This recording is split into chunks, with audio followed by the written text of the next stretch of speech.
It's this show.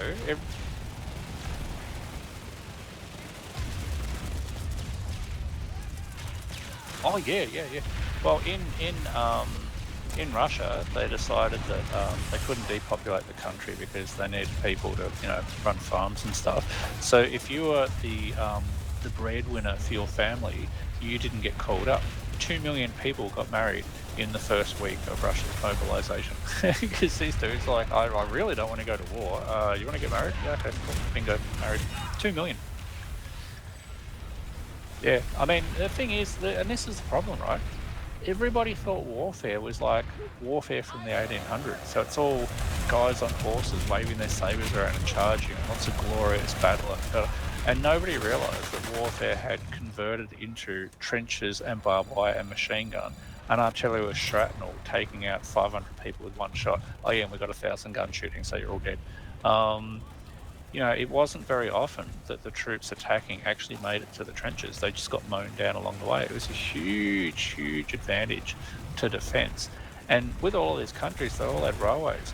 So if your front line is being attacked, you could use railways to move crazy amounts of troops very quickly up to the front line to defend it.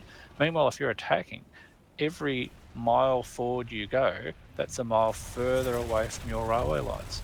So the more successful you were, the harder it was for you to maintain an attack, and it was always easy to defend. So basically what you had was dudes having these crazy headlong attacks against impregnable fortresses. I mean, they weren't fortresses because it was terrain, but it was a fortress. It was just a fortress laid out horizontally instead of vertically. And nobody realised that for at least the first 6 months of the war. The really heaviest losses of life all occurred right at the very start of the war because nobody had a clue what they were doing. And then the Italians get involved in the war. They got involved in the war quite late. They got involved in the war in the middle of 1915. And the same thing happened. By now, the Austro-Hungarians had figured out how to conduct the war vaguely properly.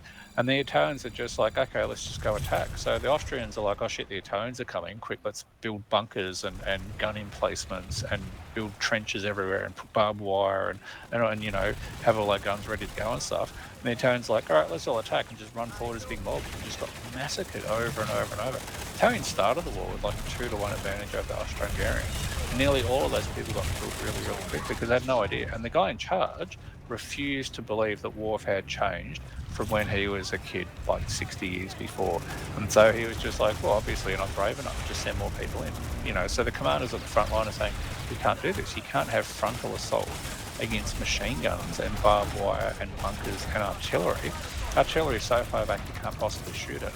We're talking things with ranges of 10 miles who have everything zeroed in. So they're like, okay, so this mark on our site will land a shell 200 yards in front of our front line. And this mark will land the shell 400 yards in front of the front line. Okay, front line, where are they? They're 400 yards away? Yep, no worries. Everybody fire 3, 2, 1, boom. And everybody gets wiped out because the shells explode in the air exactly over that spot, middle of the troops, ball bearings and shrapnel and shit. Everybody gets taken out. Anybody that still survives, where are they? They're 200 metres away? No worries, open fire. Those guys get wiped out. And any of them that actually survive are then trying to get through barbed wire while machine gun shooter. It's impossible. And yet the Italian commanders are like, well, obviously you're not brave enough, fight harder. They just threw all these people away. Like the whole show, it's really worth watching the whole show because each week, so I'm watching one episode after another, and each episode goes for a bit over 10 minutes. So it's about 6 weeks an hour.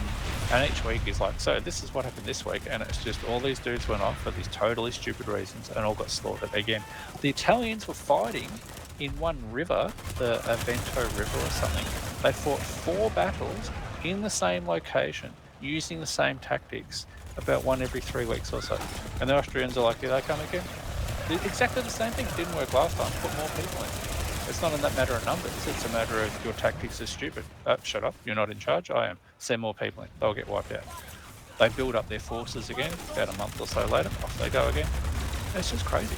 And as they keep saying over and over, this stuff is completely stupid, and it involved tens of thousands of people dying every single time. And he says it over and over, nearly every episode, and then they all died. For what reason? I don't know. Stupid reasons. Just over and over. It's just crazy. Like, I knew World War I was a shitty, stupid war, but this show has really reinforced just how criminally stupid it was because